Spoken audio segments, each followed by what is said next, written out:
Қайырлы күн баршаңызға, арнаға қош келдіңіздер. Тақырып видеокүй қосымшасы арқылы видеоның оптимизациясын қалай жасауға болады. Оқырмандар саны мен видеоңыздың просмотрын көбейткіңіз келсе, онда міндетті түрде видеоны соңына дейін қарап шықсаңыз, видео пайдасын тигізеді. Бірінші, оптимизация деген не? Видеокүй деген не?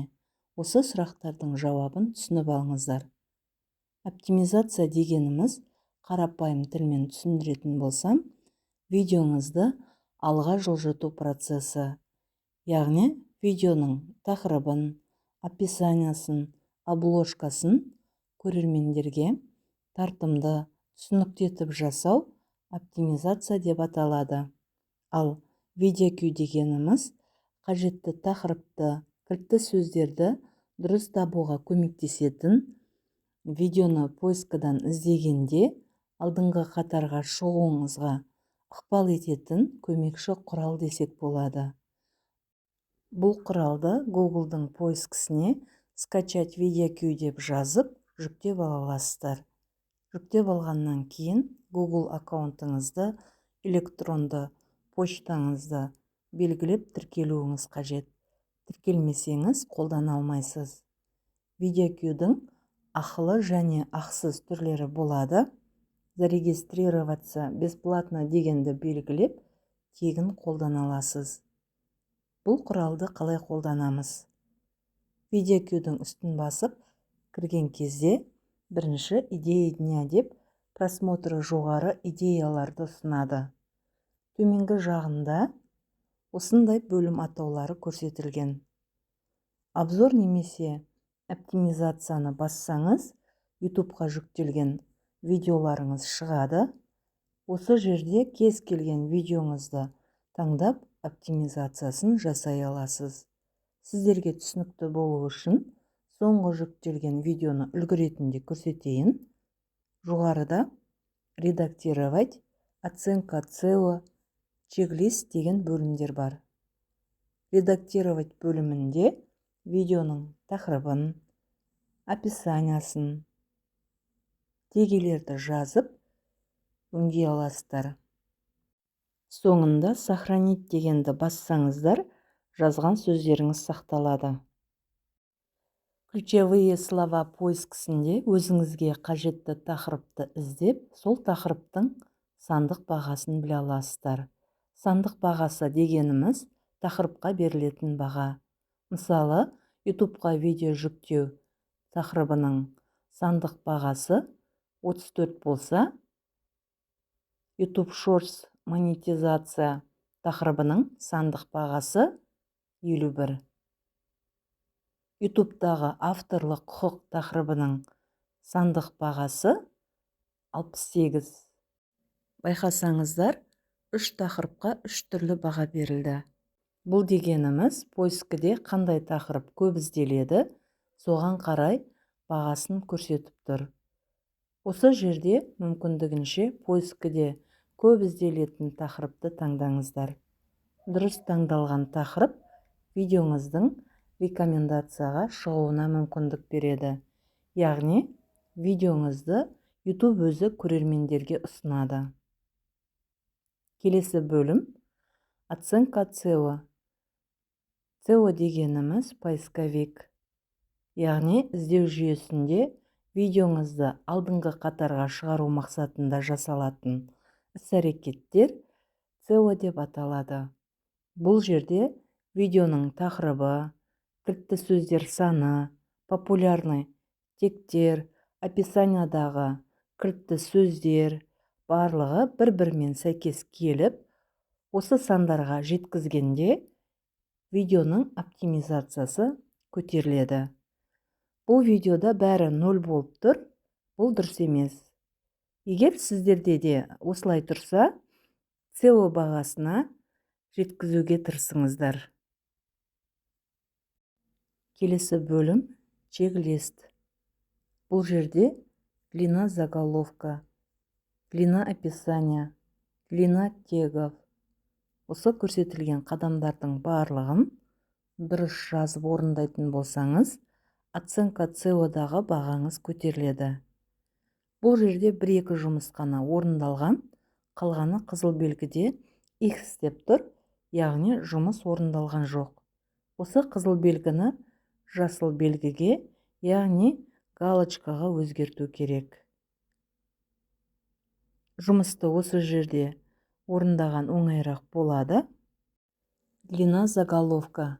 Бұл жерде көрермендерге қысқа видео атаулары ұнайды. 20-дан 60 таңбаға дейін үздік кілтті сөздерді көрсетіңіз делінген, яғни тақырып ұзақтығын 60 таңбаға дейін жазу керек. Таңба дегеніміз бір әріп, бір таңба болып саналады. Мысалы, двухэтапная аутентификация қалай қосады деген тақырыпта 40 таңбаны көрсетіп тұр. 60-қа жеткізу үшін тағы жазып көрейін. 62 болып кетті. Қараңыздар, көрсетілген таңбадан артық болса да болмайды. Тақырып 20 таңбаға жетсе, галочка қойылады. Осылай торлап жазып, соңында сохранить дегенді басыңыздар. Енді осы тақырыптың сандық бағасын тексеріп көрейік. Бұл тақырыпқа 70 деген баға шықты. Жасыл түспен шығатын сандар ең жақсы баға деп біліңіздер. Келесі длина описания. Описанияға видеоңыздың жалпы мазмұны қандай, соған қатысты сөздерді жазасыз. Кемі 200 таңбадан асу керек. Мен өзімнің видеома қатысты сөздерді үлгі ретінде көрсетіп отырмын, ал сіздер өзіңіздің видеоңызға қатысты сөздерді жазасыздар. Описанияны да назар аударып оқитын адамдар болады. Сол үшін видеоңызға нақты сипаттама беріп өтсеңіз тіпті жақсы. Қараңыздар, таңба саны 324-ке жетті. Описания ұзақтығын 5000 таңбаға дейін жазуға болады. Осылай әркім өзінің тақырыбына қатысты сөздерді жазады. Қызыл белгіге галочка қойылғанша жазасыздар. Сол кезде өте жақсы болып есептеледі. Келесі теги. Бұл бөлімде видео тақырыбына сәйкес келетін тегтерді пайдалану өте маңызды. Видеоңызға сәйкес келетін теги видеоңыздың алға жылжуына септігін тигізеді. Поискіде көп ізделетін популярный тегтер, яғни сөздерді жазатын болсаңыздар тіпті жақсы. Кез келген теги жарамайды. Теги тақырыпқа сай болу керек. 500 таңбаға дейін жазуға болады. Қараңыздар, бұл жерде де жасыл, сары, оранжевый түспен берілген тегелердің бағасын көріп тұрсыздар. Кейбір сөздерге мүлде бағасы шықпады, яғни бұл сөздермен поискіде іздемейді. Оранжевый түсті тегелердің іздеу көрсеткіші төмен. Бұл сөздерді удалить ету керек, өйткені ол тегелердің пайдасы жоқ. Сары түсті тегелерді қалдырсаңыздар болады. Неғұрлым жасыл түсті тегелердің көп болғаны жақсы. Сол кезде YouTube'та алға жылжу болады.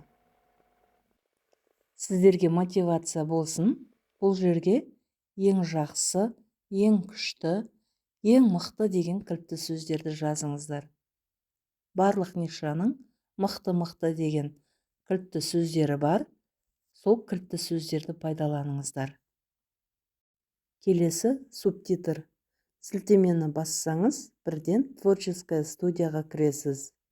Сол жерден контент бөліміндегі қандай видеоға субтитр қосасыз, сол видеоны таңдап, кез келген уақытта қосып, кез келген уақытта өшіре аласыздар. Субтитрді басқа ұлт өкілдері түсініп көру үшін қолданады. Негізі видеоға субтитр қосқыңыз келсе, өзіңіз орыс тілінде немесе ағылшын тілінде текст етіп жазып қойғаныңыз дұрыс. Өйткені қазақ тілінде перевод дұрыс аударылмайды. Өзім субтитр қолданған емеспін, қосу қоспау өз еркіңізде. Келесі бұл жұмыста творческая студия арқылы орындалады. Видеоны жүктегеннен кейін видеоның ашық доступта екенін тексеріңіз. Келесі Facebook бар болса, сондай видеоңызбен бөліссеңіз болады. Келесі наличие одного тега заголовки. Тақырыпқа ең жақсы тегтерді қосыңыз. Көрермендер поискіде іздегенде оңай табылатындай сөздерді пайдаланыңыз. Келесі наличие одного тега в описании. Описанияның бірінші жолдарына кілтті сөздерді қосу керек. Бұл жерге тақырыпқа сәйкес келетін кілтті сөздерді жазасыздар. Және әр бөлімде жазған сөздеріңіз сақталу үшін сохранить деп басу керек. Келесі описанияға видеоның сілтемесін қою. Сілтемені алу үшін YouTube каналға кіріп, қоятын видеоның сілтемесін алып, ставить етіп қоясыздар. Соңғы жұмыс описанияға хештег белгісімен теги жазу керек. Есіңізде болсын, хештегтер видео тақырыбына, мазмұнына сәйкес болу керек. Хештегті жазып қоюға болады, немесе төменде теги бөлімінде жазған тегилер көрініп тұрады. Осы тегилерден алып қойсаңыздар болады. Бағасы жоғары, жасыл түсті тегилер көп болса, сол тегилерден қойсаңыздар тіпті жақсы. Алғашқы 3 хештег описания үстінде көрінетін болады. 15 хештегтен артық пайдаланбау керек. Барлық орындалған бөлімге галочка ұрылды. Негізі кейбір жұмыстарды описанияда бірден орындауға болады. Оны кейін өздеріңіз бұл құралды қолданған кезде түсінетін боласыздар. Енді оценка SEO-дағы бағаны тексеріп көрейік. Жұмыс алдын барлық қатар 0 болып тұрған еді. Барлық қадамдарды дұрыс орындағаннан кейін SEO бағасы 50-де 50-ге, 5-те 5-ге көтерілді.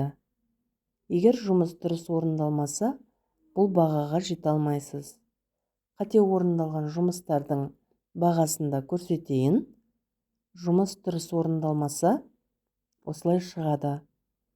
Бұл баға арқылы сіз тақырыптың дұрыс таңдалмағанын, кілтті сөздердің аздығын, популярный тегтер жоқ болса, қосу керектігін, тақырып пен кілтті сөздердің сәйкес келмейтінін түсіну керексіз. Егер осылай шығатын болса, SEO бағасына жеткізу үшін жұмыс жасауыңыз керек.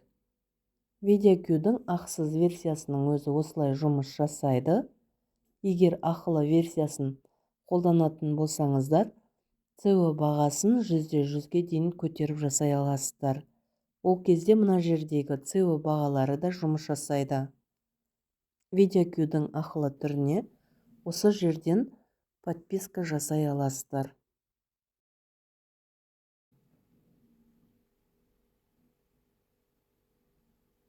Осы жасалған іс-әрекеттер видеоның алға жылжуына көмектеседі. Компьютер барлық жазған ақпараттарды сақтайды, видеоның мазмұнын түсінеді.